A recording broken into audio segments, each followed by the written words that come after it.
Hello, everyone. It's Shane Conto, your Wasteland reviewer, and you're here with Development Hell Podcast. Alex is here and Matt is here, and we're going to shock you all today because we're going to talk about movie moments that shock us, or just films in general, because some of them are from start to finish absolutely shocking. But before we get into our topic for today, we always like to start off with talking about some new releases that are going to be coming out and whether we're going to be sending them back to Development Hell. So, which is funny because we were just talking about metal and definitely had my death metal voice on there. You guys can't even read the list. No. So that's like super deep. Like, can you guys even read that? Can you see the word disturbed? I see, Disturbed, Judas Priest. So we can also have a whole entire show where you just talk about music. I'd be down for that. That'd be pretty cool. That would be fun. Because we have other interests. So we have a couple of films that I'm going to bring up, and our first one is The Little Things, and this is a new Warner Brothers film, and the reason I bring that up is because this is going to release in theaters and on HBO Max the same time, and this film is about two cops trying to track down a serial killer. This is directed by John Lee Hancock, who had previously done films like The Blind Side and The Founder, and we also had, this is starring Denzel Washington, Rami Malek, and Jared Leto. So that cast, the director, this idea, that's coming to HBO Max. Alex, what do you think? I definitely greenlight it. Denzel Washington is one of the greatest actors ever. I mean, he's just great. He has such a command over what he does as an actor and a movie star. And and Jared Leto, I don't know exactly what the role is, but just seeing him in the trailer is always really, really interesting. So yeah, I'll greenlight that. Alrighty, we got one. How about you, Matt? Yeah, no, I saw the trailer for this. That's a pretty impactful trailer, not gonna lie. When he's like looking down the dead body and he's basically talking to her, telling her like, please, like, tell me like what happened to you. Like, you messed up, but now I'm like your only friend in the world. So like, you got to tell me, like, so I can like avenge you. Good trailer. I'm excited for this movie. I'm excited. Where does it come out? What streaming service does it come out? HBO Max. HBO. Okay. Because this is one of the 2021 releases for Warner Brothers, so all of them will be releasing on HBO Max the same day that it comes out in theaters. For 30 days, though. It's only on HBO Max for 30 days. And then it's just in theaters. And this is a clean sweep because, honestly, when I heard about this film and who was in it, sold me immediately. And, like, echoing what Alex said, it's Denzel Washington. I just recently rewatched The Equalizer, which isn't like one of his like prestige kind of like Oscar-winning performances, but like he commands it. And how like a film could be uneven, but when you have Denzel Washington at the center of it, you're definitely going to get some enjoyment out of that. And it's interesting, the dynamic, because I like Denzel's a very different actor than I feel like a Rami Malek. And honestly, sometimes I don't even know what to expect out of Jared Leto. One thing I know is he's going to go all in on it. Because even if he only has like 5 minutes of screen time like Suicide Squad, he completely tortured his whole entire rest of the cast with all the weird stuff he was doing to them. Yeah, he looked amazing, though. I never saw his performance in it, but he looked incredible. He wasn't in it enough for me to feel like I could have a proper... Like, is he a good adaptation of Joker? He wasn't in it enough for me to make any kind of judgment on it. He just felt like a throwaway random appearance because they cut most of his scenes. But anyway, so Suicide Squad was a bit of a hot mess. But anyway, we're not talking about his vampire movie. Jared Leto's vampire movie. Oh, Morbius?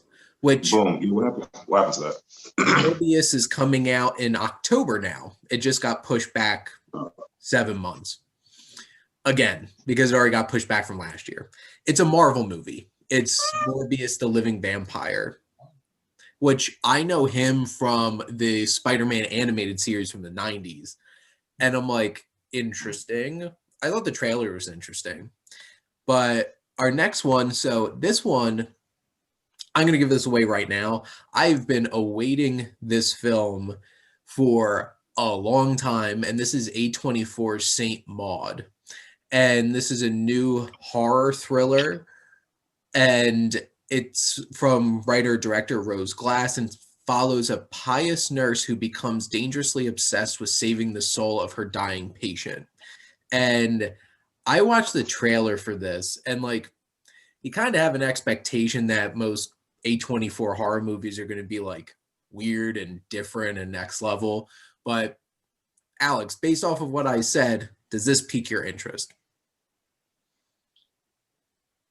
It's probably not. I'm probably not going to watch. I like some of the stuff I've seen from A24. You know, I saw The Lighthouse, and I really dug that. But it's not necessarily. I will say this though. It's very compelling, and so I'm going to greenlight it only because it's a very compelling story, and it sounds like it could really. It sounds like it could be pretty thrilling. Alrighty. What about you, Matt? Yeah, that sounds interesting. I don't know if it's for me. I think you know what we should do? Like next time we all meet up, we should all watch the trailer right before we record. So I have no idea. Yeah, because I feel like this movie, the way you described it, this movie sounds like I would want other people to see it, but I don't know if I would watch it. But it sounds interesting. Yeah, because I haven't really watched trailers like the past like. Oh yeah, you don't watch trailers. I forgot. Yeah. Because like I didn't even. There's very rarely will I look up a trailer on YouTube. They're usually like Marvel movies and stuff like that. But like usually I watch them in a theater before a movie. I haven't been going to the theater, so I really haven't been watching trailers. But this was originally supposed to come out like a year ago. So I did see trailers for it, and it's weird and stylish and creepy, just like everything you want from a A24 horror movie. And boy, The Lighthouse. Could have a whole entire long conversation about The Lighthouse. Want me some sea shanties. Totally. I mean, like A24 is very interesting. I mean, I saw the trailer for The Witch. I can't do it. I can't watch that movie. Knowing you, Alex, don't watch that movie. I'm a strong, brave man. What are you talking about? It's disturbing. Like there's no jump scares or anything like that, but it's like deeply disturbing film from start to finish. And so if this is that bad, then no. I can't see this movie. But it doesn't sound as disturbing. That's why. Here's the thing, and here's an interesting comment about what you said, Matt, about watching the trailers. I very rarely watch a trailer for an A24 horror movie and it turns out to represent the film properly. Like The Lighthouse, that one definitely did. They actually put a really effective trailer out for The Lighthouse, and you really got the feel for what that movie was going to be. But like a lot of them, like Hereditary, Midsummer, It Comes at Night, don't really feel like they represented the movies very well. So like that's the tricky thing. Did the trailer I watched for Saint Maud really tell me how this movie is going to be? We're going to find out, because this film is supposed to release in theaters. And if I'm not mistaken, Epix, the premium channel, got the rights to it. So it's going to come out on Epix, and not going to lie, I might just get Epix for a month so I can watch Saint Maud, because I've been really looking forward to this movie. And to be fair, 1 month of Epix is probably the cost of the movie ticket. So you got that. So and now for something completely different. And this is a new Netflix film called The Dig. And this is about the excavation of an old historical ship in 1938 at Sutton Hoo in England. And this is starring Carey Mulligan and Ray Fiennes, Lily James, and Johnny Flynn. And it's centered around an archaeologist played by Ray Fiennes trying to excavate this ship while like the British Museum's trying to take the job out from under him. The woman who owns the land is Carey Mulligan, who's dying. And so a lot of dramatic elements to this movie. What do you think, Alex? It sounds interesting. It sounds different. It just sounds different to me. Yeah, I'll green light that. I like both those actors, and it sounds like it doesn't sound like there's a gimmick in it. It sounds like a very real movie. I never usually don't hear a lot about a lot of movies like that. So yeah. Okay. How about you, Matt? Yeah, that sounds fine. Yeah, why not? Wait, but what else is super random? What else has Carey Mulligan been in lately? Is she Promising who's the Young actress? Woman. Okay, that was her. Okay. I haven't seen it yet, Oh, but I want to see that. Okay, so that's why the name's familiar. she might Okay, win an Oscar that for for Promising Young Young Woman because, Wow. like, so I haven't seen it yet, but yeah. quick side note before I get back to the dig, because I remember when we talked about Promising Young Woman, and Alex, you brought up the concern that like it might have a certain tone to it that's going to be like all men are just a bunch of assholes. Yeah. The men in this Sorry, movie were there's geese in the background. Sorry. Okay, they're gone. the men in that like they focused on some really scummy people in that movie, and that might have one of the most impactful, just shook me endings of any movie that I watched last year. And I'm just like, holy crap. And so I would definitely recommend seeing Promising Young Woman because that movie is crazy. But The Dig is a very different film. And here's the thing, I actually got to screen this from Netflix. And I was already able to release my review for it, so I could actually talk about this. If you enjoy period pieces, you'll enjoy this movie because like it's like a 1938 set in England. It feels like a very traditional kind of period piece. And not gonna lie, I love the score for it because boy did it feel triumphant and interesting watching people digging holes and brushing dirt off of things. Because like it's about an archaeologist, and this isn't like Ray Fiennes isn't Indiana Jones. Like he's an actual archaeologist, like just sitting there digging up this boat. Do have to say there's a lot of subplots in it that I feel like were unnecessary. Like because there's like a young love story between like Lily James and Johnny Flynn, and like these characters didn't even show up until like halfway into the movie, and I'm just like, why is this even here? But like Ray Fiennes and Carey Mulligan are great. So like, and this is on Netflix. This is a Netflix original film and comes out at the end of the month. So like, if you have Netflix and you enjoyed period pieces, it's right there. And it moved along pretty well too. I felt like it's like an hour and I think 50-minute movie. But so that's The Dig. And Can I now, ask a question? go ahead, Matt. How does it work with? So you get in contact with I guess like these or these not production, like I guess distributors, and hey, so I do this. I can give you a review. When they tell you, okay, you can watch it, but just hold on, don't say anything. How does that work exactly? Like, how does that like the review embargo, whatever? Like I hear other YouTubers say it. I heard you say it once. Like, how does that work exactly? I'm just curious. They just give us a date and time. Don't post anything before this date and time. So then I don't post anything before that date and time. Is it like a legal thing? Like they're like, don't like, Well, like we'll be because pissed off if you do this. there's motivation. Well, like you could get in trouble and you probably won't get screeners anymore if you blow off their embargo. Yeah. Like production companies and like distributors are very conscious of buzz. Because the thing is, you very rarely have reviews coming out for a film a month in advance because there's just so many movies. You don't want your buzz to die. So like they want to make sure that like all these reviews are coming out right before the movie, you're kicking up attention.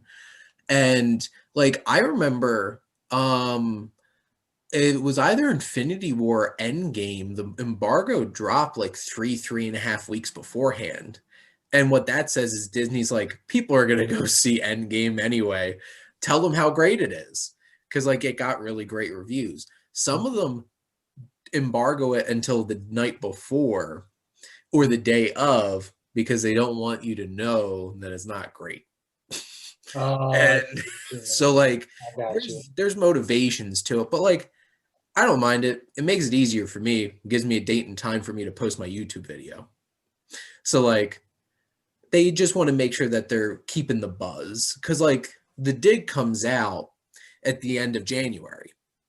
So like they want to get some attention for it leading up to it.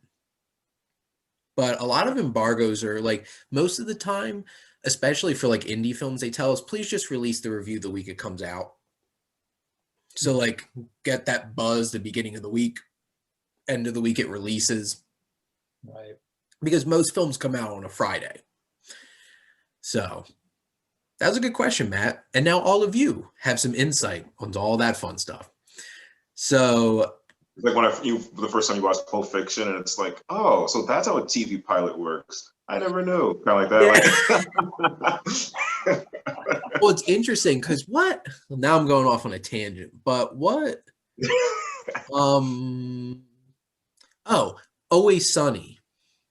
Apparently the pilot for Always Sunny had like a different actress for D.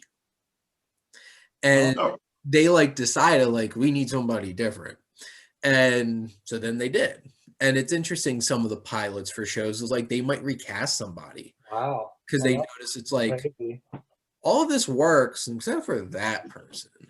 And like they might be able to do that and get some feedback like that. But yeah, I appreciate that reference because it is like sometimes you're just like, oh, okay, now I get it. Because like most people take it for granted, like, oh, the embargo lifted, all the reviews come out. It's like, why is there even an embargo to begin with? But like that's the reason. They want to control their own buzz for their movies, which makes sense from a marketing standpoint. Now, speaking of, this next one I also got a screener for. This is from Apple TV Plus, and this film's called Palmer. And this is actually from Fisher Stevens directed this, who I know the first thing that I knew him from was he was in the Super Mario Brothers movie. But like he was one of the like two bumbling idiot guys. But like he was also in Short Circuit with like Johnny Five. But like Fisher Stevens is like a character actor. He's most recently he had a small role in Hail Caesar. He had a small role in Grand Budapest Hotel. He's a new supporting character on the show Succession on HBO. But like he's had some experience throughout the 2000s directing. And this is probably his biggest release of directing. And this is coming to Apple TV Plus, starring Justin Timberlake, who plays a man who winds up getting out of prison after like 12 years, moves in with his grandmother, who's basically taking care of a kid whose mother is like a crack addict, and kind of just disappears for a while. And then Justin Timberlake's character Palmer winds up building a connection with this little boy who loves princesses and dresses up in dresses. And this is set in a southern town. So there's a lot of that kind of stuff involved as well. So they love it. No, what, I'm just kidding. I said they love it. No, I'm just kidding. So, Alex, with all that being said, does Palmer pique your interest? I gotta say, no, it doesn't. And here's my first the reason why. Apple TV, now they're going to start doing, I know they've been doing films. They're going to do, I don't know if they're going to do more films.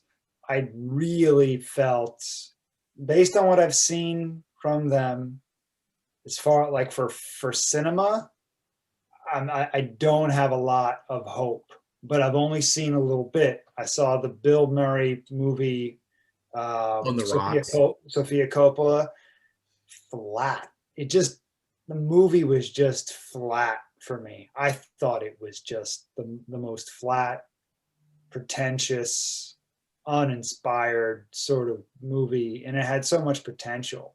I mean, Bill Murray made me laugh a few times, but it was just flat. And so I worry about that. Hearing you talk about the synopsis and what it is, it could be good. Based on the little that I know about that director, I mean, no, I'm going to send that one back. Just based on what I'm hearing and based on what I've seen from Apple TV, I'm going to send that one back. Alrighty, what do you think, Matt? So I haven't seen anything, from Apple TV, but last night I saw a trailer for a movie called, I think it's Cherry, which has Tom Holland in it. I don't know if you guys seen it. Oh yeah, so Shane. Well, I didn't watch the Definitely- trailer yet, but that movie's been getting a lot of buzz lately. It's like I don't know how to put it. There's like a lot of stuff going on. So if you don't want to know what's happening, I won't say anything. It has a lot of stuff going on, and it's very it's like this really manic style to like the camera movements, and then there's like your main character is kind of like talking to the camera and then talking to everybody else, and he's making like these sarcastic observations of the things that are happening around him. And there's like wild music going on. I will totally watch that, but then I don't know. Apple TV. The only reason why I have Disney Plus, right, is because I have someone else's account information that they gave to me. That sounded weird. Then, yes, like, but even then, I remember thinking, because I was watching it, I was like, okay, only thing that I'm going to watch is I'm going to watch all these X-Men movies. I'm going to watch Soul, and then I'm going to log out, and I'm not going to watch this again. And like that's it. I feel that, but even You didn't watch The Mandalorian. Okay, yeah, so true. I'm on episode 2 of that. That's a very weird show. I like it. It's very weird. But yeah, okay, yeah. So Mandalorian's also. But I feel like Apple is even more so like that. I don't know what it has to offer, except for that one show you told us that you liked, Shane. The that kid from the movie It. There's like this that kid. He might be a murderer. He's like 14-year-old. Might be a murderer. Oh, Defending Jacob. Yeah, like besides that, I that's only one thing I'd watch on Apple TV. So like if Alex is saying like this Bill Murray thing, yeah, I don't. So I don't know if this movie's gonna be good. Basically, I feel like it's just gonna be another one inside the same pile. Without seeing the images, without seeing the cinematography and the production design, because everything that I'm seeing, it's like Apple. Everything that I've seen so far has the same sort of feel. Even the Bruce Springsteen Letter to You never it all feels like a straight line to me. And I don't know if that makes sense. And it's interesting because, well, so obviously we have two conversations here. I'm going to give my thoughts on Palmer first, and then I feel like it's an interesting conversation to talk about Apple TV Plus. So I did get a chance to watch Palmer. I can't release my review yet, but like I enjoyed it. It was a solid movie. It's not going to surprise you, but it was very endearing. And Justin Timberlake was an interesting choice for this because there's some things I don't buy about his character. I wouldn't believe Justin Timberlake just got out of prison after 12 years. Justin Timberlake's not the best actor out there. Like, obviously he could sell something. It's Justin Timberlake. But like, in terms of Apple TV Plus, and that's interesting because a lot of the Apple TV Plus original things that were most likely made specifically for Apple TV, because like they did buy some things. So like Tom Hanks's film Greyhound, that war film, like that wasn't meant to be on Apple TV Plus. They bought it because it was supposed to be released in theaters. But then during the pandemic and everything, they bought up some properties. I am so happy they gave Cartoon Saloon a place to release Wolfwalkers because love that movie.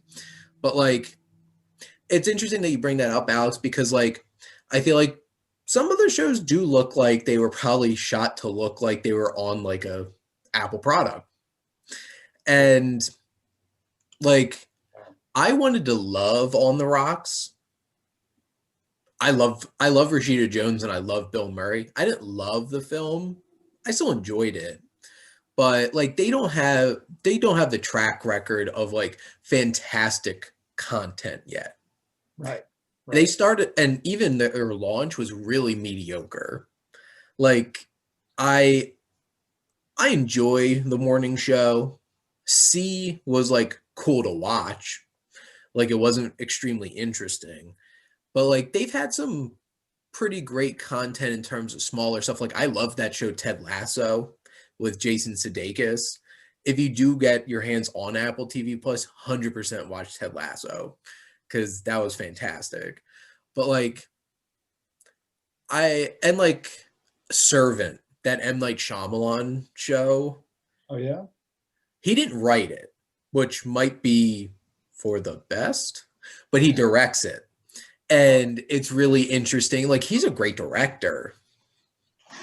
He Yeah.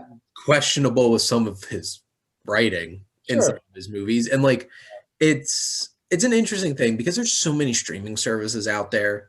And like of course Apple's gonna make one.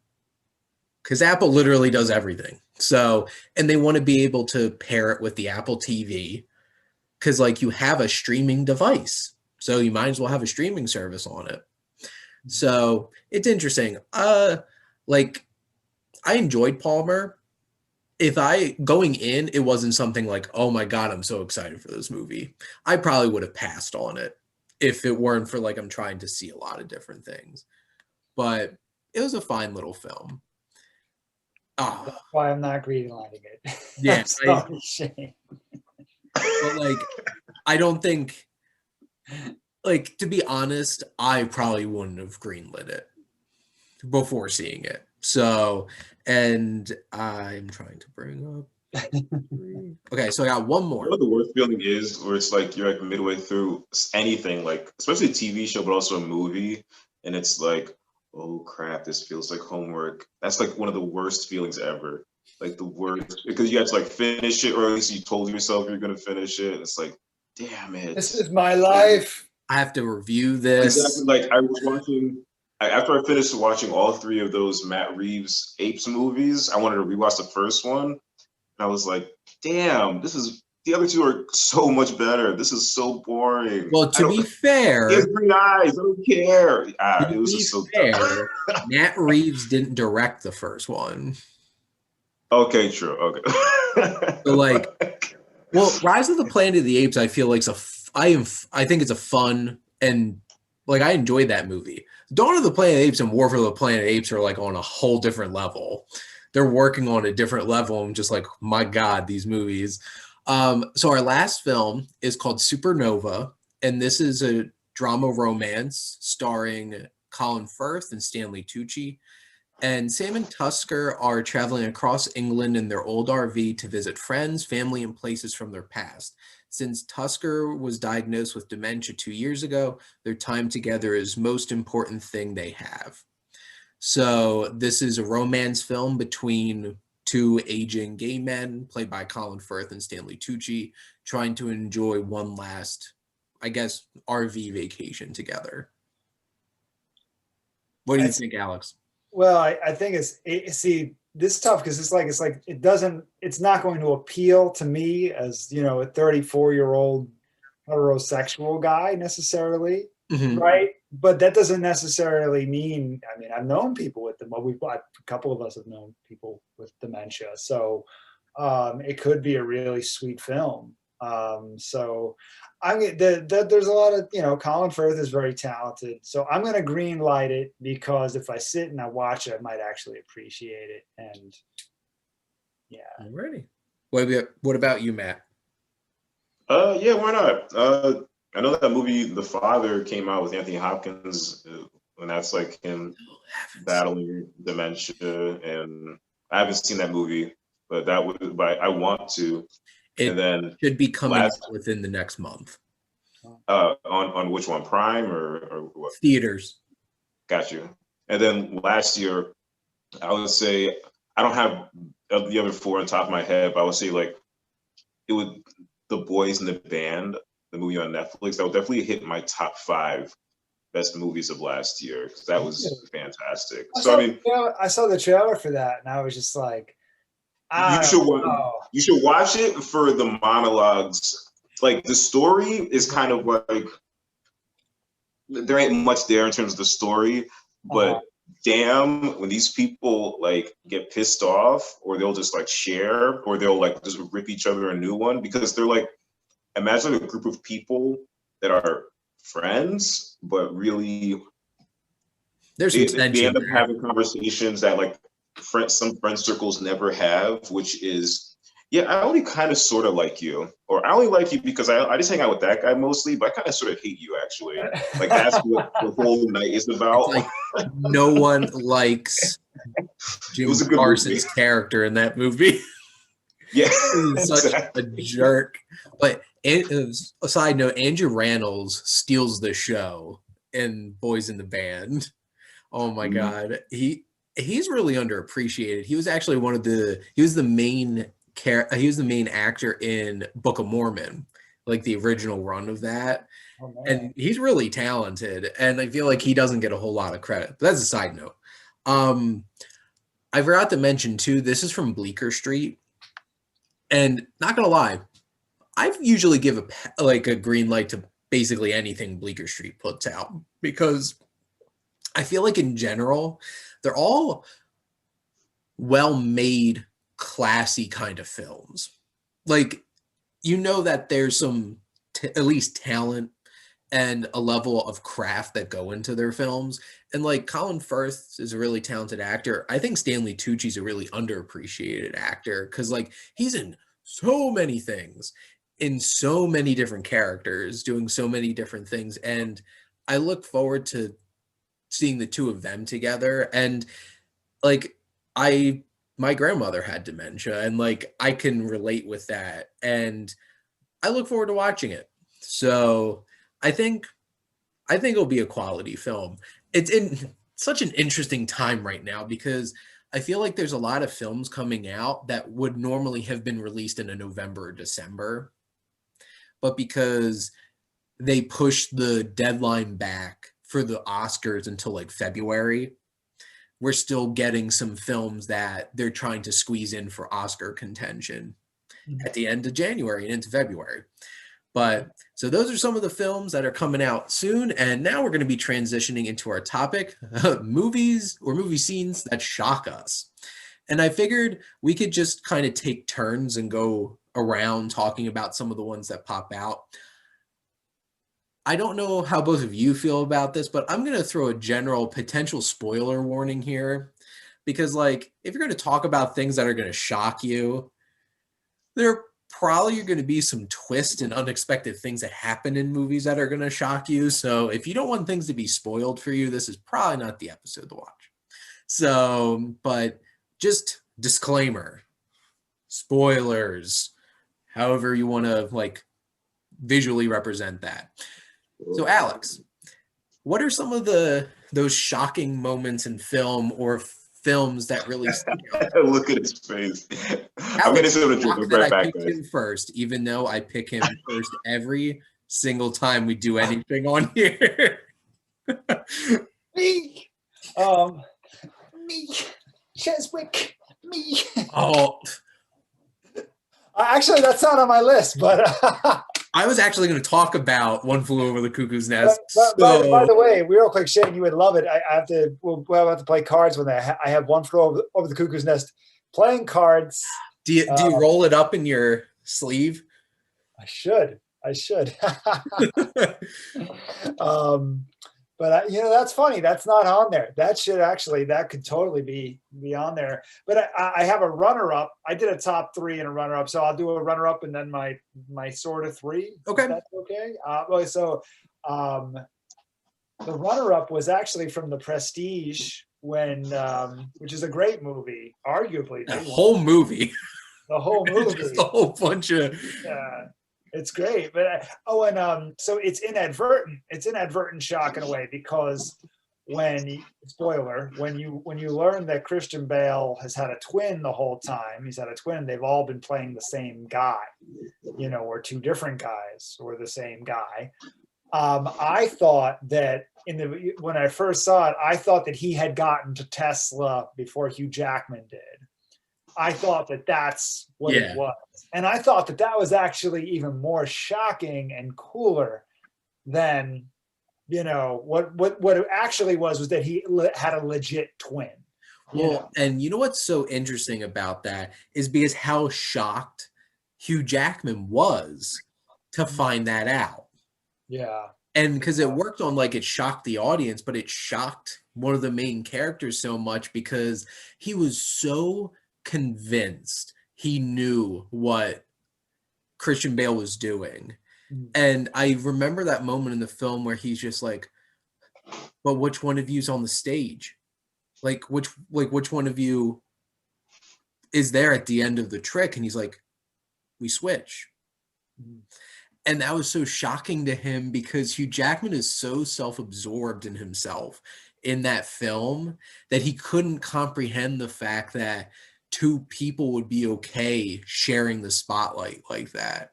Yeah, yeah, And I love The Prestige.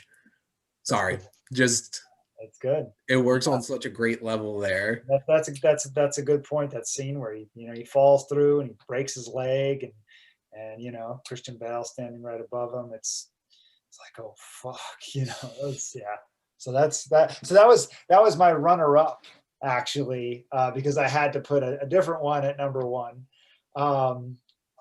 A lot of Tarantino here, but the next one it's just the end of Death Proof. It's just when Rosario Dawson roundhouse kicks Kurt Russell in the face, and then the letters "the end" pop up on the screen and come toward you. I saw that movie with a whole bunch of like bikers and people in like trench coats and stuff, and so somewhere near Monmouth University. And so when those letters I literally lost it. It was like one of the greatest moments of my life. I got up and I just started clapping. I just couldn't. So it was shock because I couldn't believe someone actually put that in a movie. I couldn't believe that they would actually end the movie that way. It was just crazy. So that's I had to put that in there. That I remember watching Death Proof for the first time and being like, because like I'm not gonna lie, like I wasn't sure how that movie was gonna end, and the moment that like Kurt Russell pulls up, he's like, "Wow, that was a lot of fun," and they shoot him, and then he starts driving away screaming. And I'm just like, oh, they're gonna come after him, and that was such that's a shock. Like he seemed like such a confident and in control person, but then you realize that when he was put in a situation where he didn't have the control anymore, he broke, Right. and he just shattered. And I'm just like, and they chase after him and they beat him to death. And I love that kick where it's like, boom, yes, like that. I love it. Oh my god! That's when it fades to black. With oh my god, it's a different type of shock. Mm-hmm. All right, so those are some good ones. I love The Prestige, and I could talk at length about The Prestige. Nolan's just does all kinds of crazy stuff in his films. But Matt, do you have any honorable mentions? All right, let me see. Honorable mention. I guess so. One I would say is there's a movie called The Reanimator, which I highly recommend anybody watch. It used to be on Netflix. I don't know if it's still there, but I guess I should explain it because I don't know if a lot of people have seen it. But okay, so this guy, these two med students, one of them, he finds out how to bring people back to life, back from the dead, and then he ends up rooming with another med student, and they're trying to slowly figure out, okay, so we're sitting on this really awesome discovery. Let's do some experiments. Let's see how far we can go because we're testing on animal tissue and it works. But the roommate is thinking this guy's kind of wild. A bunch of stuff happens, and you find out, of course, that you go from reanimating cats to reanimating people, but they're zombies. But then they get really good and they reanimate someone who just recently died. He still has faculties, and he ends up like being like the craziest thing ever. The shocking moment in this movie, so spoiler towards the end, is because the way that this guy dies, he gets his head cut off. But before he gets his head cut off, you find out really quickly earlier in the movie that he likes one of the other characters, this female character. He loves her, obsessed with her. So he's a zombie without a head, and then he kind of like chains her up, and right before she gets saved by someone, it's like this disembodied head holding this head, and like he's pushing his head closer and closer. Basically, his head is about to give head. It's one of the craziest things I've ever seen. It's the craziest, it's the most shocking. And I remember watching this when I was 13. I was like, what the hell? Oh man, it's if So you could take so he's headless guy. this headless guy that's holding his own head is like Closer he's to like her. yeah, like in between her legs, and then he's like, and then she's like, stop, stop, and he's like, no, I must, I love you, I must, and then yeah, it's crazy, crazy. Please watch this movie. It's all. If you can take Evil Dead, you can That's take this dedication, ladies. movie. What? That's true love. True. Yeah, exactly. Yeah, definitely watch it on Valentine's Day. I have to add this real quick. Matt bought me this, one of the Arrow collection ones for my, was that for my birthday or Christmas? One of them. And it's a crazy movie. It sure is. And This is the type Shane, of what shit did I you- want to what watch did you with think you when guys you saw after the that? pandemic. This is the type of shit we need to watch together. exactly. Yes. Yes. When we have yes. actual movie nights again. Yes. But Oh, man. any more honorable mentions? So this is like, it counts as like 2 seconds, but so I don't even know. Hopefully you guys remember this. There's a scene in the movie Departed where I think it's Leonardo DiCaprio goes into a porn theater and he's like looking for Jack Nicholson, and then and then he sees it, and then out of nowhere, the rest of the movie plays like a gangster film. I don't know what the hell this scene is, but then you see, did Jack Nicholson have a black dick? He's like jerking off. Dildo. I don't know what the hell is going on. But yeah, so in my notes I wrote a dildo question mark. Yeah, I don't know, but yeah. So that's pretty shocking in my opinion. One of my top three. The organ music that plays as soon as you see the dildo. One of my top three is The Departed, but it wasn't that moment.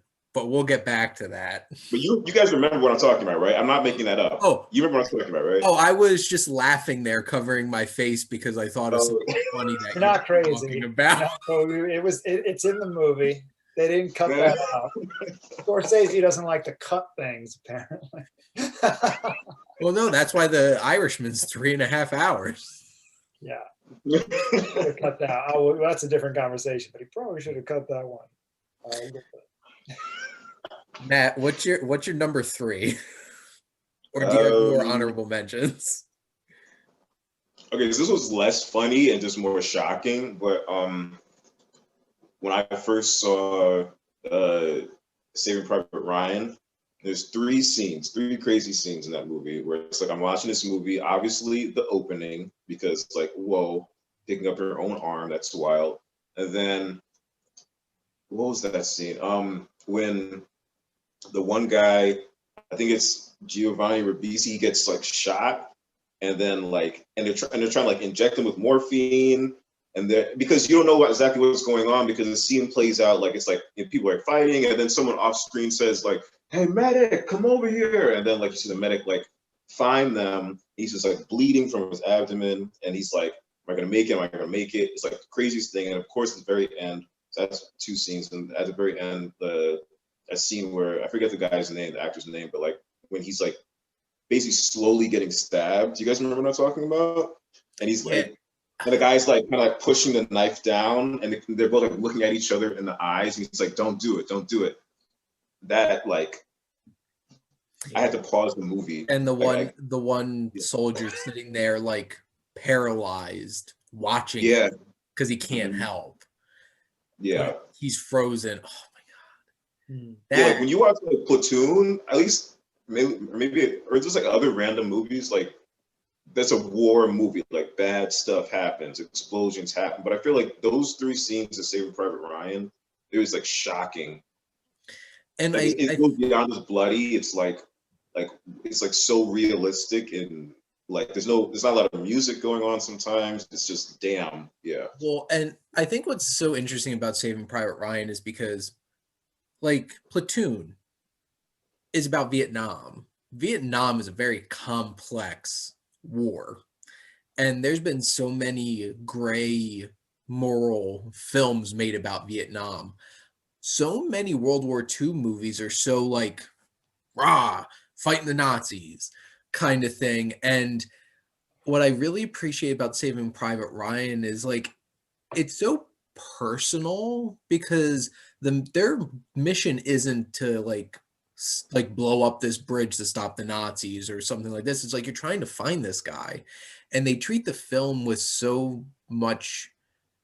It's so personal and intimate at times, even though it's like a big war movie, that those scenes hit so hard because like that's just two guys desperately trying to survive, and that's a messy scene, it's a brutal scene, and this is all from Steven Spielberg. Because like if you're like Steven Spielberg, oh, the guy who made Indiana Jones and E.T., and then you have to think like he made Schindler's List and Saving Private Ryan, and like those scenes are, I think why they're so shocking is because they're so raw and intimate. Like you aren't seeing like guns shooting people from across the room and they're all being like, ugh, and like it doesn't feel like a movie. It feels, honestly, it feels like sometimes you're like there with a camera watching actual people fighting to the death. I've never seen all of Saving Private Ryan, which I really need to, but I've seen that scene a couple of times when it's on TV. And I think it's one of the best scenes to kind of display how horrifying war really is, because in that moment, these two men are like, I mean, it's kill or be killed, but that's really what war is. But they're both human beings. And as you said, they're staring at each other in the face. And, you know, it's like if the roles are reversed, it would be the same thing. You know, it's one or the other. And that's the most horrible thing about war. And in that moment, it's like, these are two human beings, you know, and I think that that's really well illustrated in that scene. Yeah. So Matt, was that your number 3 or was that your honorable mention? Okay. That was good. So I have a couple of honorable mentions here, and I'll try to go through them pretty quickly. So the film Antichrist, whole movie, just from start to finish. So this film starts with, and like this is the opening of the movie, is what is supposedly an not simulated sex scene with like Willem Dafoe and the actress playing his wife in this intense sex scene while their toddler crawls out the window and falls to their death. Oh. So starting off on the right foot. Wait, that's how the movie starts? Yes. That's the beginning of the movie? Yes. First scene. Okay.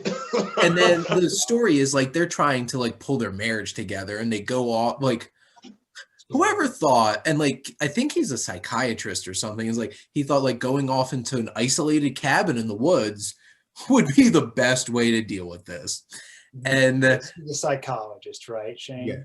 Willem Dafoe's character. Yeah. There's some other things that happen in this film, and I'm gonna leave it at a woman cutting off pieces of her own body in sensitive areas, and leave it at that, very graphically. And I'm just why? like, why is she possessed? What else? Why? What? you have to watch the movie to figure that one out. Okay. Because this is a crazy movie. So just putting that out there. And like both, I like some of my honorable mentions too, are like both of Ari Aster's films have some shocking moments in it. And specifically Hereditary. So I'm somebody who loves cinematography. Like I chew it up when I see some great cinematography, great framing. And I'm sitting watching Hereditary. And there's a moment where character wakes up, jars awake, turns his body, and you see a framing of him sitting on the edge of his bed, and you see his whole room, and there's a dark corner in the top of his bedroom. And I'm sitting in the theater being like, I turn to the person I'm with, I'm like, I think something's up in the corner of the ceiling. And I'm sitting there like, I really think something's there. And then they turn to like a low angle shot looking up, and somebody is flying through the air out of that corner of the room. And I'm just like, what? Nope. No. I'm just going to leave it there. And half of it about that movie. Mother, whole third act of the movie. That movie just evolves into mayhem. And if you ever thought you would see Kristen Wiig literally assassinating people, being held on the ground, and her just walking through and just shooting people in the head, that happened. And I'm just going to say a mob of people do something really bad to a baby. And I'm going to leave it at that. Yeah.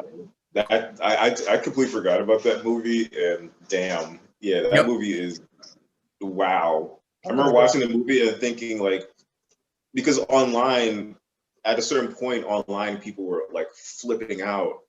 This movie goes too far. This is too much. And I was like, okay, well, let's see what goes on. Let's see what happens. They couldn't do it justice. Like how, like wow, okay. So this one might actually trigger something with Matt too, because I'm going to talk about Burn After Reading.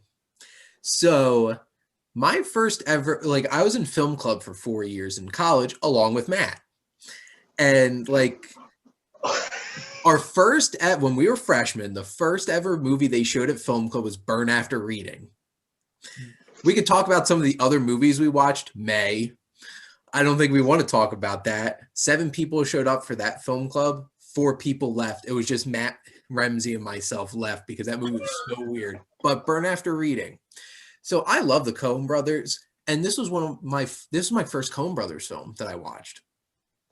Was Burn After Reading. And all I'm going to say is Brad Pitt in a closet and why you don't sneak up on George Clooney. So I was like, what? And this was a room full of people. We're all sitting eating our pizza and everything. And then that happened. I was like, pizza. And this is my last honorable mention because I just felt like I had to bring this up. Monty Python and the Holy Grail. So I don't know how many people listening to this or either of you have watched Monty Python and the Holy Grail going in not knowing what happens at the end. Because I did not. I didn't know the ending of this movie. So I went in watching this for the first time. I remember sitting in my grandparents' back room where I grew up, and I had bought on DVD. I'm watching this whole movie. I'm thinking this is hilarious. I'm ready for this big battle at the end. And all of a sudden, a bunch of police show up and arrest the main characters and then knock the camera over and it goes to black. And then music's playing doodle-doo, doodle-doo, doodle-doo, doodle-doo, doodle-doo, doodle-doo. Literally sat there for 3 minutes to 5 minutes before I realized, oh, that was the end of the movie. And I'm like, what? Were they real? Were they modern day policemen? Are they like, yeah. Okay. Because like if you haven't seen Monty Python and the Holy Grail, watch it, please. I still need to see it. I've seen And Now for Something Completely Different a long time ago, but I never saw this one. One of those, like, because then it changes the whole perspective on the film. Because then it's like, were they LARPing this whole time?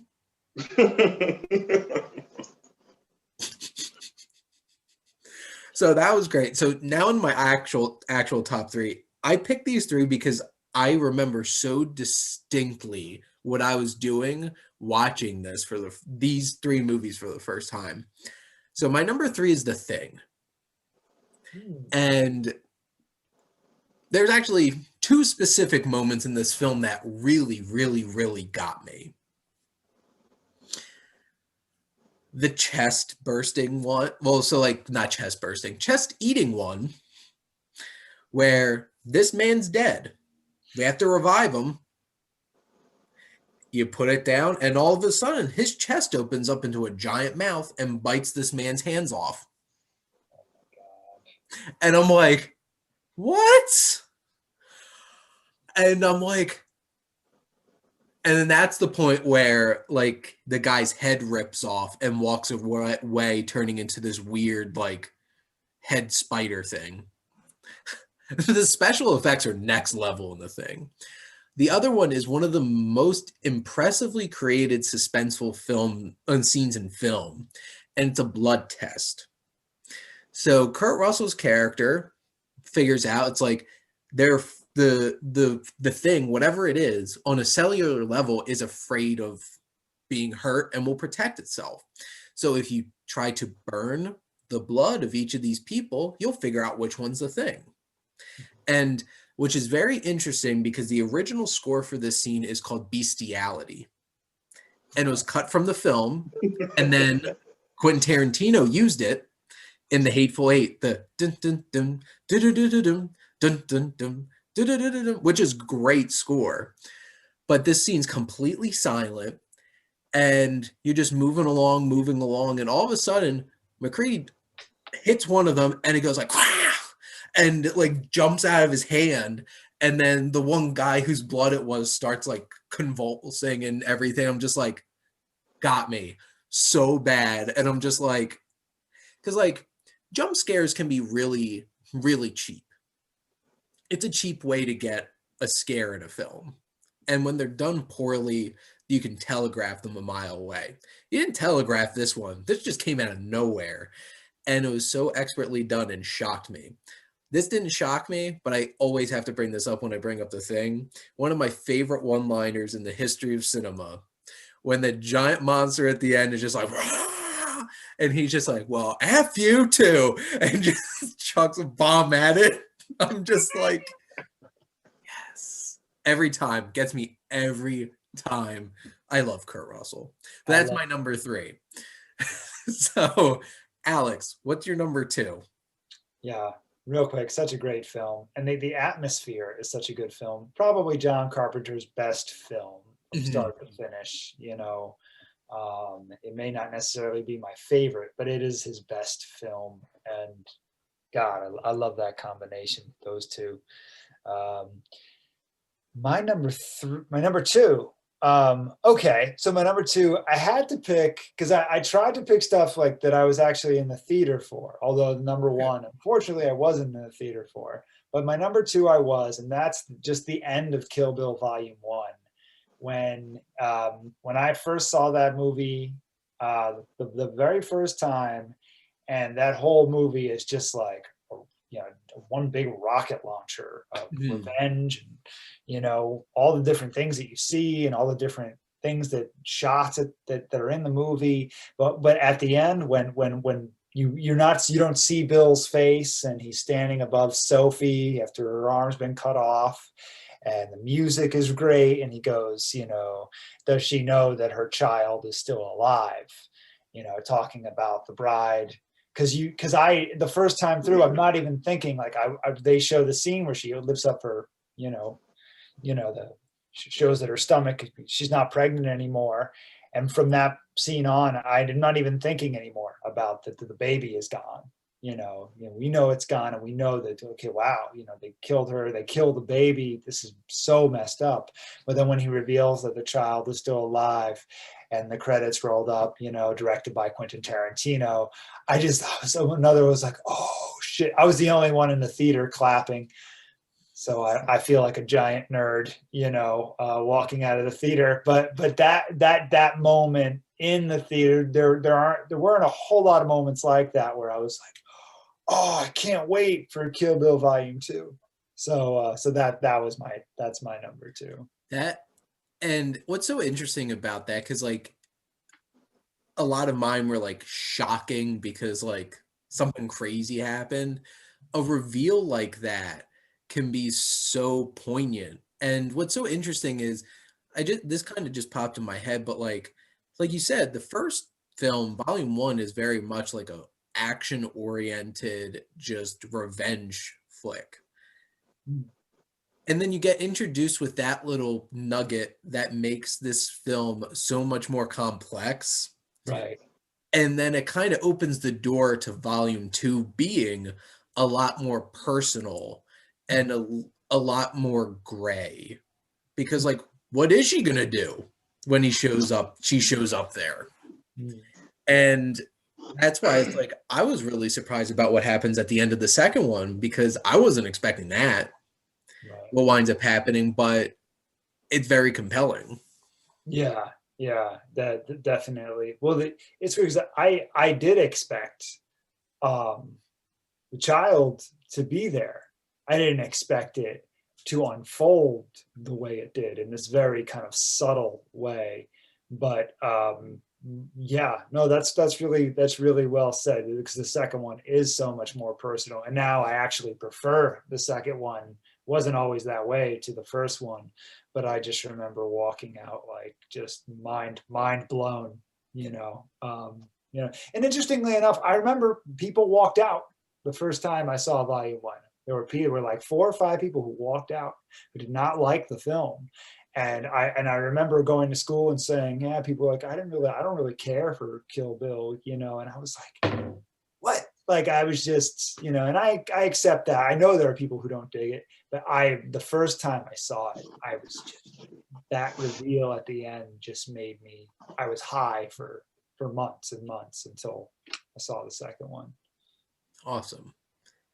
Matt, what's your number 2? My number 2, I also like the music. I'm thinking about that scene when you find out, because he's talking to not Oren, but like the assistant, right? Yeah. And like the arm is like whatever, yeah, like, and yeah, that's awesome. That's an awesome thing. I would say that my number 2, I'm gonna go with the very ending of the movie Carrie.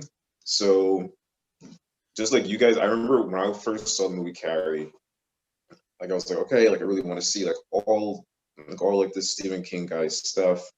And then like I watched a little bit of it on, I forget like what show, like maybe it was, I don't know, some random channel. And I was like, screw this, I want to wait for when I actually watch it, and it's like uncut. I don't want to see the way that it actually is, because it was like a very different, and it almost kind of like when you I don't know, it was edited, and I didn't like that. So then I had to wait more. I finally got to see it. I was like a kid at the time, it was like before high school. And then all the crazy stuff happens with the dirty pillows and the prayer closet and like the period stuff and probably the worst prom ever. And then like all that is like bad and scary and weird, almost like more drama than scary. But that very last scene when everybody's dead at this point, and then it's like, and then this lady's like going up to the grave of Carrie, and then she's like putting the flowers down, and she like, and then like this bloody hand just reaches out and grabs her hand. I yelled so loud. That was so shocking and wild to me. So I would definitely go Carrie. Just, I don't know. Maybe I shouldn't have watched it when I was that young, probably. You were young when you saw it. Yeah, this was before high school. This was like peak not being supervised, Matthew. I just watched it for the first time. I just watched it for the first time like 4 months ago or something.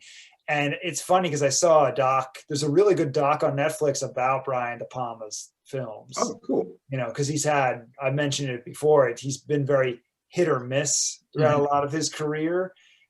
Even when he does a good film, it doesn't make any money. And then he does like a good film, a semi-good film, and it makes a lot of money, you know, but I knew that was coming, but I guess I must have forgot. And then the same thing happens. The hand reaches out and I go, ah! Same exact thing. See, and I had this conversation with Jess that movies can't be scary the second time because you know it's coming. Oh, there's things that can still be terrifying.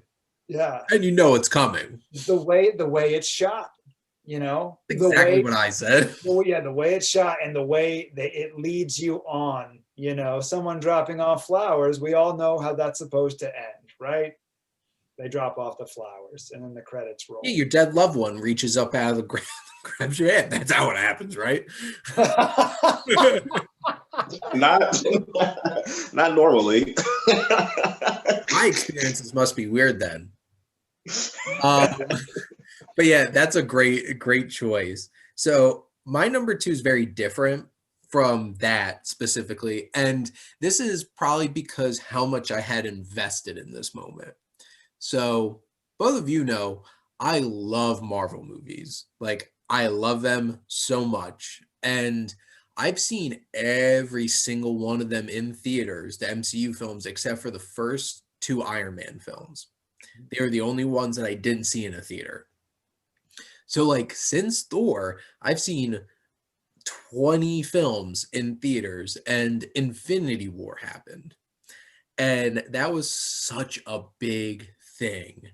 And all of these characters coming together for the first time, and you're facing off against this big bad Thanos who's been built up, which I was one of the people that didn't pretend to know who it was. I'm just like, who the hell's that? At the end of the first Avengers movie, because I didn't know who Thanos was at that point. But you build up to this point, and people have criticized Marvel movies for not taking chances because, like, heroes always win. Like, even Civil War, they're fractured, but they still could be there for each other in the end. That moment, which first off, I was so caught up in this moment. And, like, obviously I'm going to spoil the end of this movie, but, like, if you haven't seen the Marvel movies and you really want to, I'm shocked that you haven't watched them yet. So we're not going to dig too deep into that. But, like, so Thanos has the Infinity Gauntlet. He has all of the gems in it. And then all of a sudden, out of nowhere, this axe comes flying through there and stabs him right in the chest. I'm like, Thor, yes. And Thor, like, comes up and he's just like, and he gets right in Thanos's face. And Thanos, when he says, you should have aimed for the head, and snapped his finger, and I'm like, I just got goosebumps thinking about it because, like, I was like, he did it. And then you have that whole Soul World thing where, like, little Gamora's like, what did it cost you? And Thanos is like, everything. And you come back, and when half the Avengers start, like, fading into dust, and I'm just like, this isn't supposed to happen. Like, the Avengers aren't supposed to lose in a movie. And it's like, you have that expectation built up over 10 years, and you're sitting there as, like, a diehard fan thinking, like, the Avengers lost, and this movie's ending here. Oh, dude. And it rolled to credits. I'm just like, and going to see a Marvel movie in a theater is a whole other experience because, like, there's been points where I didn't hear lines because people were just cheering so loud watching the Avengers and stuff like that. The silence in that theater, that was the first time I sat in a Marvel movie where there's complete silence at the end of a movie, except for John, which both of you have met John. John's like, what? And, like, he lets that out, and, like, he turned to me, and I'm sitting there, like, I'm legitimately like this, just staring at the screen because I didn't know how to react. And to be fair, I'm not a movie talker. So, like, when I'm watching a movie in a theater, I'm just, like, zoned in on it. It's mostly, if you watch my facial expressions, you can tell how I'm, like, engaging with the movie. And he's like, say something. to me, and I'm just sitting there like I couldn't, and I'm just like my mouth was open. I was just sitting there. I was shocked, and because like, and why that moment sticks with me is because it's such a different kind of shock. Because it isn't like something scared me. It wasn't like a plot twist. It was just very rarely can expectations be subverted in such a humongous way in that moment. And you're just like, after all this, they lost. And that's why it made that year waiting for Endgame to come out and seeing how they were going to fix this. Because it's like, they have to fix this. They have to figure out how to fix this. And like, there's some moments in Endgame that I could probably talk about that gave me some moments like that. But like, that shocked me. And I mean, they lose again in the first 20 minutes of Endgame. They lose again. That's the craziest thing. And why I love the Russo brothers and what they did with the Avengers. Because like, so like for me personally, that shocked the hell out of me. So it's such a difficult movie to make. There's so much going on, and it's so difficult to manage all that. I've never seen Infinity War or Endgame, but as you're describing that, I think I would have felt the same. Even though I don't have as close of a connection to those characters as say like the X-Men, I know I definitely, it's like, oh my God, it's cool. It's cool to hear about a comic book movie or ending like that, because it really subverts your expectations. I was mad. I was like actually mad. And then I wanted to test to see, like, I'll watch it again. So I watched it with family. So I watched it with you guys the first time. No, that was interesting because I saw it twice in the opening weekend. I watched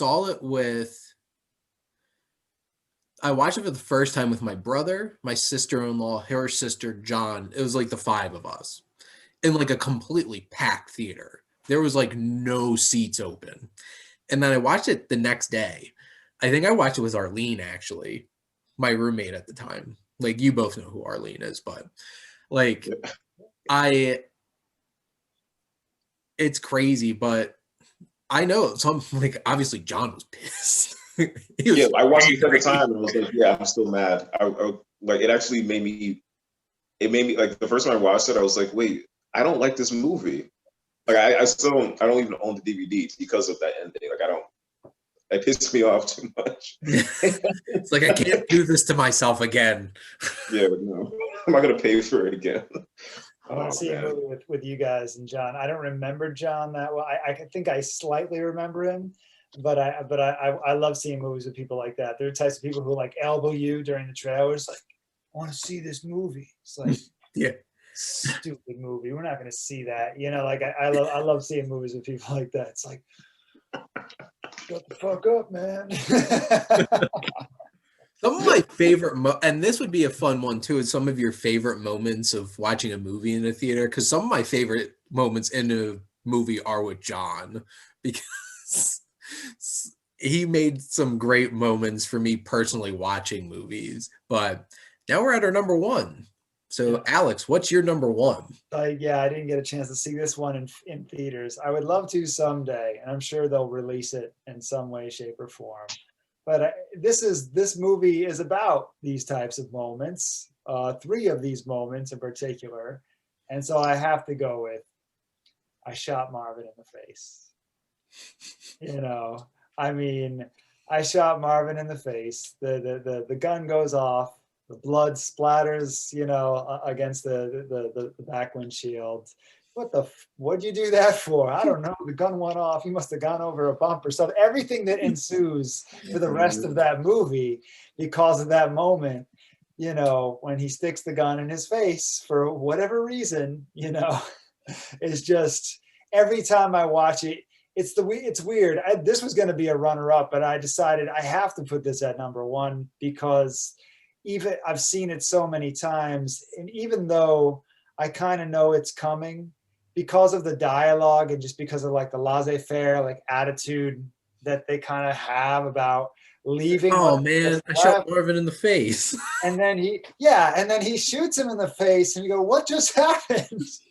Oh, I shot Marvin in the face. He's like, oh man, What'd you do that for? It's just like, oh, and then the rest of that situation, the Bonnie situation, is because of that happening. And it's just, I mean, it never loses its replay value for me. So it's like the shock that just never stops shocking. And Pulp Fiction, I shot Marvin in the face. You could when even they're bring cleaning up up like the back seat of the car, and Samuel Jackson's getting pissed off. Wait, why am I in the back? You should be on brain detail. yeah, I'm a mushroom laying. mushroom cloud. Laying laying mother effer. Yes.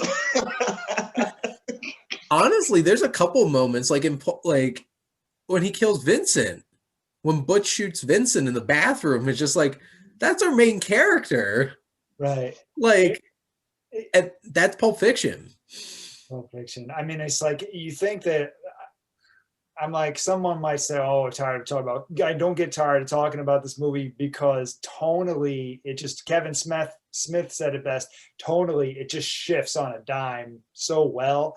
And then when those moments happen, it earns those moments. They happen out of nowhere, but they're the build up and then the breakdown. After those moments happen, and seeing how the characters have to deal with these situations now that just happened is just, it's just so entertaining. Because there's just so, like, even as something like Butch is driving, and like this great ode to Psycho, because like when Marion's driving the car and her boss walks right across the front of her car and like looks at her like, "What are you doing here?" But like in Pulp Fiction, it's Marcel's wife's like, "Mother." He just looks at him and he just floors it. And we going back to what we said about De Palma with the hand coming out of the grave, is like the way that these moments were shot, the music, the fact that he's walking across the street with a pink box of donuts, like it all, none of it is like something crazy is going to happen. This is just a regular everyday thing. And then, it's just so well done. So well put Great. together. Just talk about Pulp Fiction all day, every day. Please. Matt, what's your number one? Okay, so I got sort of a tie situation going on, okay? Okay. And I think about it, I actually have some more honorable mentions after we all finish. All right, so my tie goes leeches in Stand By Me. Ooh. That was extremely disgusting, and I didn't expect it to happen at all. And then they come out, and it's like, what's on you? What's on you? Leeches! And they start like, pulling it off. Disgusting. So that was shocking to me. I would say Sin City, when Bruce Willis is beating up that yellow guy. There's a scene where he's just beating this guy up, and it's really violent. And usually a movie like is either a movie won't show you anything, so it's suggested, will only show you a shadow of what's going on, so you sort of see it. They'll show you something, but then they cut away, or they'll just show it to you and just keep going. This guy gets his face pounded into the dirt so much that it's turned into just like little pieces of like skull. And then because the guy, he's a rapist, this guy that Bruce Willis is beating up, Bruce Willis like takes the guy's balls and just rips his balls off. Yeah, this movie's wild. Yeah, Robert Rodriguez. Say what? Robert Rodriguez. Hell yeah. There's a few scenes in that that are pretty crazy. And then I would say, because it scared the hell out of me, let's go Signs, when Joaquin Phoenix is watching TV. And the birthday party. And the birthday party, and like you just see, it's like, what's going on? And then you see like an alien just walk past, and nothing really crazy except for that thing happens, and it's so well. And Joaquin Phoenix has the same reaction that you're having, which is like super shocked. And he's like And he trying like to get away from recoils TV. back from the TV. Crazy. So those are three shocking movies. I want to build off of what you bringing up Signs, because for most of my life I've been like I get terrified of horror movies. Like I watch them now, but like growing up I would not watch them. And I used to do mail in DVD clubs. So like you get like a catalog, you get your DVDs in the mail. The first DVD of the month I got from my first ever DVD club was Signs. And watching that as an 11-year-old, there are like, here's the thing. M. Night Shyamalan was supposed to be the next Hitchcock. People were saying that after Sixth Sense. Like I almost brought up the Sixth Sense because there's some shocking moments like Signs. And I just rewatched this like 2 weeks ago. There's a couple of so incredibly well-crafted scares in that film. And the one that got me so bad the first time I watched that is when they're in the cellar and the kid sitting in front of, like standing in front of the like coal chute that used to be a coal chute, and the flashlight's on him, and all of a sudden a hand goes right on his chest, and it's just like scared. And they drop the flashlight too, right? Yep. Which is the only source of light in the whole scene, right? Yeah, and Mel Gibson drops the flashlight, so then you don't see anymore, and you just hear the scuffling of what happened in the aftermath. Say what you will, like I know a lot of people hate the twist of Signs, that like water can kill the aliens, but like that movie works for me from start to finish. Like I don't have a problem with it, and like I love Signs, and it's so effective. I have an interesting, that's a really interesting thing. I need to see that again. You know what I like about M. Night Shyamalan is he is unique. He does take a unique approach to things. I agree. I do think he's a good director. And like Tarantino, I think as he's aging, he's becoming a better director and not as good of a writer, which is a really, really crazy thing for me to say. But I think both of them have become better directors, but maybe they're not as good of writers as they used to be. And so what that means is that I think we need to all the critics need to calm down. There is no next Hitchcock. And by the way, Hitchcock didn't hit a home run every time, based on what I hear. I mean, he had I think a handful of movies that are looked at as the greatest, horror classics, but everything he directed a lot of other stuff. So I think it's not fair. And I need to see Signs. I need to see Signs again, because I do appreciate, even though I'm not a big fan of Unbreakable and Signs and Sixth Sense, when I do watch those movies, it's a unique experience from a filmmaker that obviously is kind of developing his own voice, And speaking of Shyamalan, I almost brought this one up too. When I saw Split for the first time, I was in the theater watching Split, and I didn't watch The Visit in theaters. So I wound up watching it a little bit later. I'm like, I was done with M. Night Shyamalan after After Earth. Oh my God, one of the worst movie going experiences I've ever had watching that film. And watching Split, I fell asleep 6 separate times. And that's only because Jess kept waking me up. I'm like, after a while, she should have just let me go to sleep. But watching Split, there's a moment at the very end of the film where James McAvoy is talking to his different personalities in a mirror, and a little piece of music starts playing. And I didn't even think about it when I was watching it in the theater the first time. And I'm like, that's an interesting shift in the music. But I'm engrossed in the scene. And then it cuts to a diner.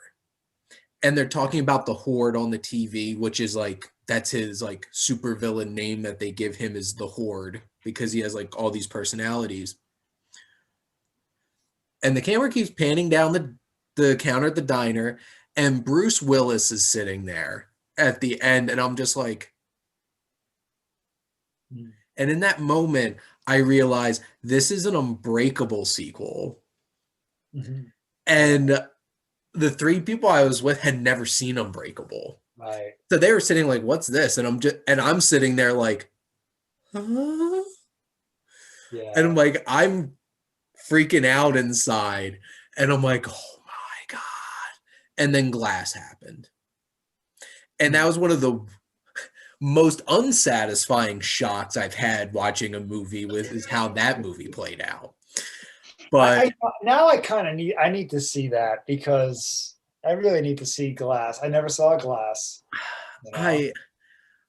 I will give him credit for how bold of a choice he makes where that film goes, but it feels so unearned. And there's very few times where I felt like I was betrayed by a film, in terms of like, I have the attachment to these characters, and like, it felt like they just shit on it. I felt like they shit on Unbreakable and Split. Sure. Well, let me say this real quick. And I'm not saying that this means that I'm going to like Glass, but I liked The Village. First time I saw it, I was in a very small camp because everybody was hating on it. You know, that was a long time ago. But I remember the acting, the music, the twist, I thought was kind of clever. You know, I was just having a conversation with my father about M. Night Shyamalan. He was like, he hated the scene when M. Night Shyamalan's like, you could see his reflection in like the medicine cabinet or whatever it was. And it's like, you're not Hitchcock, you know? I'm like, all right. You know, so Alex, I also really like The Village. And I don't have a problem with the twist in it. Like, honestly, I think that's another example of marketing selling a different movie, because the trailer for The Village is selling this horrifying monster movie. The Village isn't that. And I thought it was a really, because almost every single M. Night Shyamalan film has a twist in it. Some of them are really dumb, like The Happening. But like The Village, that was compelling to me. I'm like, that hits on a much deeper emotional level what's really going on with that society. And it's devastating. And like, I really like The Village a lot. So like, for me, his first 4 films really, really work for me. Right. And then I felt like he got really pretentious with Lady in the Water. And there is some things in that, like the human antagonist of the movie is a film critic. Oh no. And they have him like eaten or whatever. I'm like, come. He took the gloves off.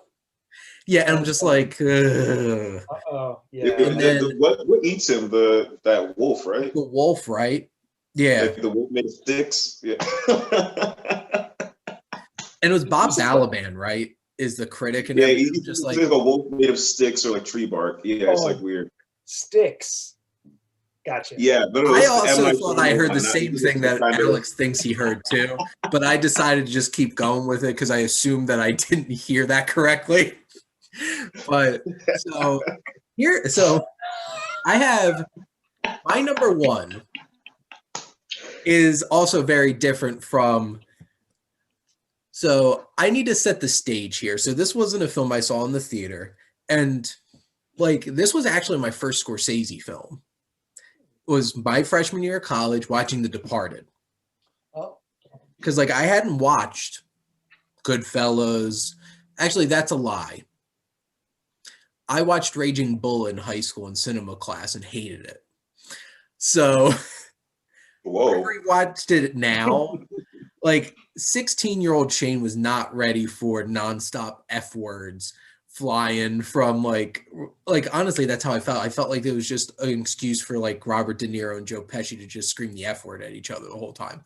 But besides that point, I've watched it since then. I have very different feelings about it. Joe, if you're watching this, don't get offended. Our friend Joe loves Raging Bull. So, Departed. It's gonna flag it as inappropriate. The So, video. I'm sitting in my dorm room watching The Departed for the first time. Bought it from the Princeton Record Exchange for a couple of dollars. I'm excited to watch this movie. I have my door open because like I did my freshman year trying to meet people. I'm sitting in my dorm, and I guess where it starts to get really like there's the moment where things are coming to a head. Like Leo and Matt Damon come face to face.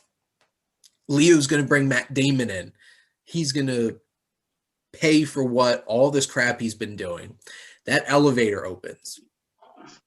And Leo gets shot in the head. And I'm just like, and that's not even the shocking moment I'm bringing up. I'm just trying to build up because like that's a shocking moment. And like your hero of the film just got out of nowhere killed. And then it shows that there was another rat in the police working for Costello. And then Matt Damon just kills everybody trying to wrap this up. And I'm like, this piece of shit is gonna get away with this.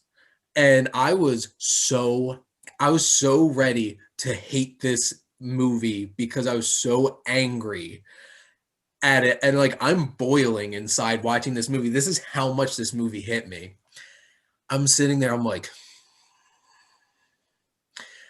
and then Matt Damon opens the door of his apartment, walks in with the groceries, and just stops. The camera cuts. There's these shoes and little booties. Camera's panning up. It's a tracksuit. It's Mark Wahlberg. And he's holding a gun. And he shoots Matt Damon. And I literally jumped off my bed and cheered because I wanted him to die that bad at the end of the movie. And I thought he was going to get away with it. And I'm like, and that's so great because you probably forget about Mark Wahlberg at that point. Right. He had that big blow up and gets told to go on leave. And like Mark Wahlberg was like, he got nominated for an Oscar for that. He was one of the most entertaining parts of that movie. And he shoots him and like walks away. I'm like, I was so shocked, but so happy. It was such a great, happy shock moment for me. Cause like I was so invested at that point in that movie. And which is why The Departed is still one of my favorite Scorsese films. Like I know a lot of people, it's like, it's not as complex, I guess, and ambitious as some of his other films because like there is a clear good guy in this film. Like Leo was a good guy. A lot of Scorsese films, you don't have a good person to follow. Yeah, he's a good guy, but he has to do shitty things in order to do good things. Do good. Know? This is your chance to serve the Commonwealth, you know, like in order to do that. He's also he's complex in the sense that he's a like a upper middle class kid doing a working class job, trying to kind of, he's going against the grain in that, and he's trying to reconnect with his father, his grandfather, in that sense. It's kind of it's very tragic. That Leo character is so tragic, and it is definitely very gratifying. It's interesting that your reaction to that the first time was of like, yeah, like, you know, I'm glad he got shot. I just felt bad for everyone. It so horrible for everybody. It was the justification that he got shot. but it was also just so sad because before he gets shot, he's just like, all right, fine.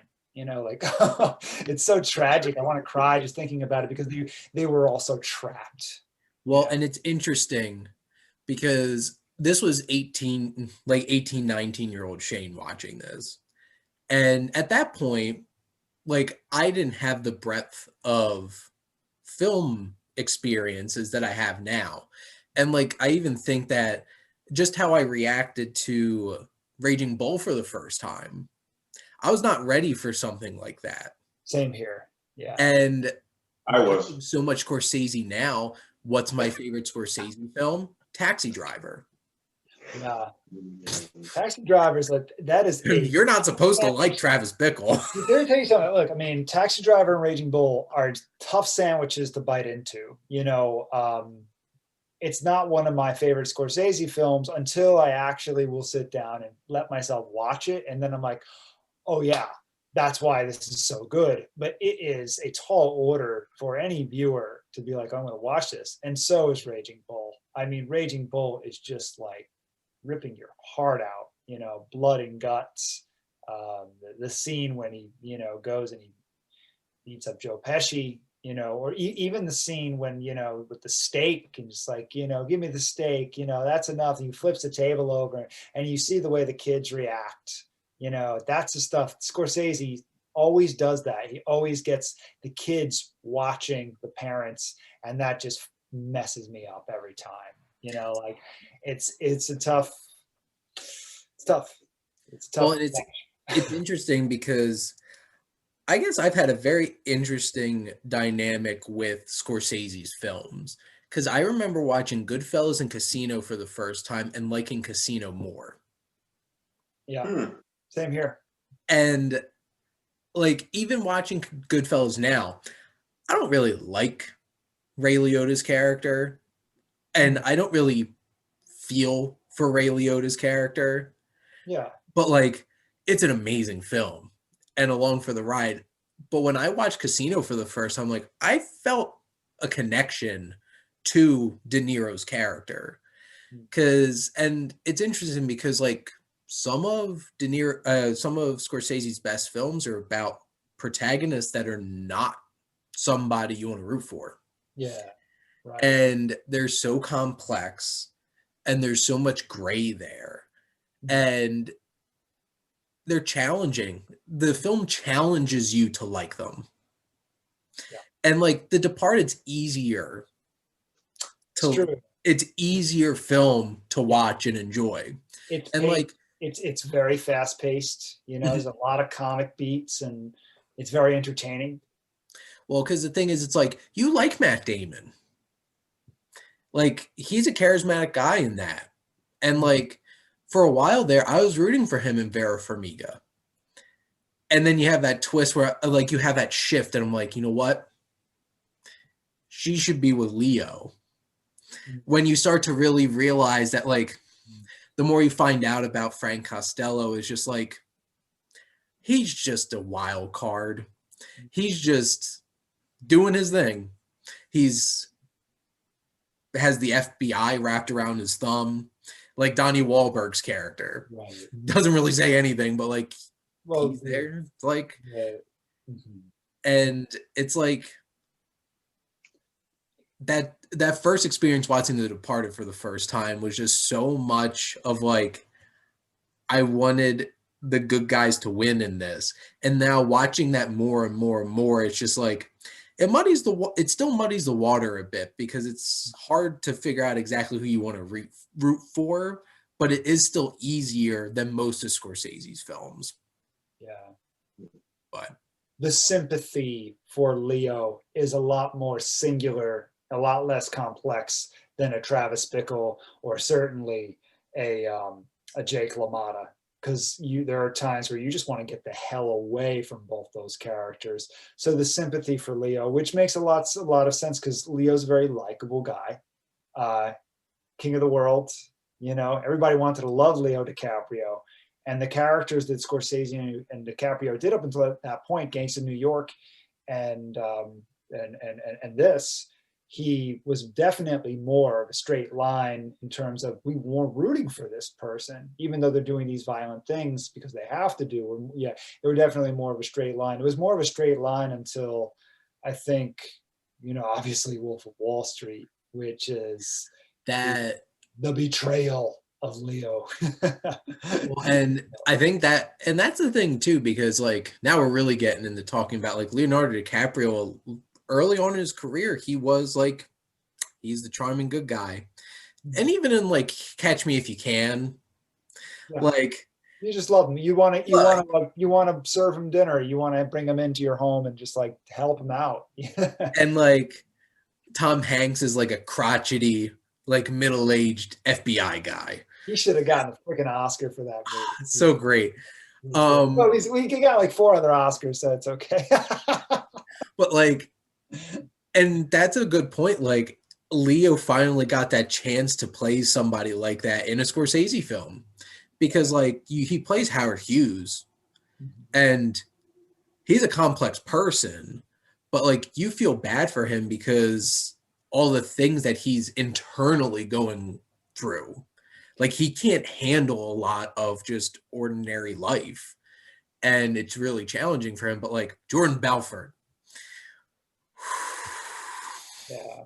It's funny, Casino and Aviator don't work so well for me anymore. I have a hard time, like just sitting through those films. They feel kind of, they fall flat for me, just, I don't know. I also like, they're both still like, Casino's a 3-hour film. That was like his longest film until like Wall Street. But like they have a very different pace to them. Wolf of Wall Street, you're like, I think they hopped you up on like speed and we're just like, go. And that's just 3 hours of like, what am I watching here? And I think what's really interesting is like watching The Irishman for 3.5 hours and just thinking like, this film feels like, it doesn't feel like any of the rest of his gangster movies. It feels like this is an older man reflecting upon everything he's done up to this point, and it's a very different feel to it. It'd be interesting to hear people who lived through that time, people who have read the book, and people who have even been in that life talk about how they feel about that film, because it just doesn't resonate with me. But that's, sorry we turned this into a Scorsese career video. Matt's just sitting back like, let's talk about Tarantino now. Let's wrap it up, guys. Let's wrap it up. But so we had some shocking moments, and probably you're all shocked. Why did we just talk about Martin Scorsese for the past like 20 minutes? But so thank you all for tuning in and enjoying. I got just some last horses I need to just, Matt wants to shock you some more, so go ahead, Matt.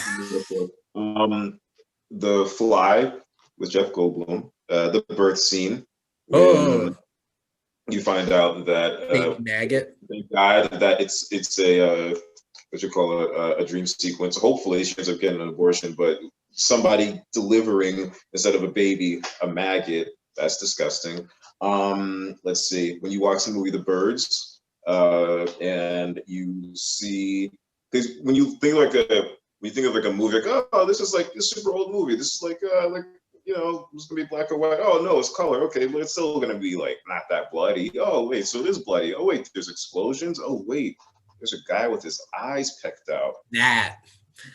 When you see that for the first time, like a kid, adult, like that it's disgusting and it's weird and it's shocking. Because again, it's not one of those things where it's like you see like a shadow or like someone's just talking about something awful. Like it literally go whoop, and then you see it. So that's awful. Video Drone. If you ever saw that movie, at the very end. Well, not supposed to end. Well, I guess it's towards the end with cancer. Someone essentially explodes with cancer and tumors and just kind of was like ripping him apart. That's also pretty shocking. That movie is full of shocking stuff. Full of shocking, like him reaching into his own chest / vagina, and it's like, huh? And then he like pulls his hand out, and it's not the or he's like making out with the television screen, and you see like it's like horror, but it's like so odd. Too That true. movie is so weird. Too true. Still what? Yeah. He was predicting So the yeah, that was future, shocking. Cronenberg. Hmm? Cronenberg was predicting the future. Oh yeah. Perhaps I not don't know about you, but I don't make out with my TV. physically. I But mean, I don't have any. I just have a chest, so I don't know whose talk future. to it. You talk to these screens. We're all talking to these damn things. Someday we're gonna be. I think we could have a whole entire video just trying to break down and decompact Videodrome. Yeah, maybe that's what we should do. By the way, we're doing don't forget, if you're still listening out there in YouTube world, Barry Lyndon. Of course they are. We're still going. Yeah, we're gonna do our talk on Barry Lyndon with Vinny and my buddy Jim. Hopefully, I think he's gonna join us in a couple weeks, and I look forward to that because when I really sat down and got a chance to think about that film, I realized like some of the really cool symbolism and some of the really cool things that go on in that movie. So I look forward to hearing what everybody else says about that. I'm very interested. This was a very interesting film to wind up being our first movie for our movie club that we're going to bring to the podcast, which I guess at that rate will be every other show because we'll have one each month to watch. And since we've been doing 2 of these per month, so I think it's just going to naturally turn out that way. Matt, do you have any more honorable mentions? Let's see. Last one. The movie Hard Candy. There's a surgery scene, and it is whoa, because that movie there's only a very short. I love the fact that this movie there's a very short amount of time where it's kind of building, and then something happens. And then, because by the trailer, you can tell, like, oh, okay, so like this person, this person, they're not what you expect, and then who you thought was the predator, and technically is still a predator, like they're the one that's actually in danger. But then how far it goes into, wow, what the hell? Probably the best scene probably for me is when I think Patrick Wilson says like untie me because she tied him up, this 14-year-old girl or whatever, she tied him up, and he's like, this is like, you can't do this is sick or something like that, and she like gets in his face and she says, well, you probably haven't like seen anything like this, you probably don't know anything like the history of torture, because I promise you this is nothing. And she says it in just this cold way, and the way that the cinematography is like set up in the movie, where it's like everything is kind of like rosy when things are sort of kind of regular, but when something weird is happening, like all of the color gets drained out of the film and everything is blue and hazy. It's such a great movie, but that scene, that surgery scene where this guy gets castrated, maybe, crazy movie. Highly recommend it. But yeah, I have not seen it. I'll have to check it out. I saw it when I was like 20. Watch it. It's been like almost 15 years since I saw that movie. I need to see it again. Yeah, I don't know. Alrighty. Well, hopefully we shocked you with all the moments that shocked us in movies. And like Alex mentioned, we're going to be bringing a movie club to the podcast, and the 3 of us, our friend Vinny, and maybe more people. This might just keep growing and enjoying some more people. And we're all going to come on and chat about Stanley Kubrick's 7 Years War era period piece, Barry Lyndon, which is probably one of his more obscure films. It's not 2001. It's not The Shining. Sure as hell isn't Eyes Wide Shut. But I look forward to talking about that next time we're all together. But from Matt, Alex, and your Wasteland reviewer, thank you as always for tuning in and supporting the Development Hell podcast.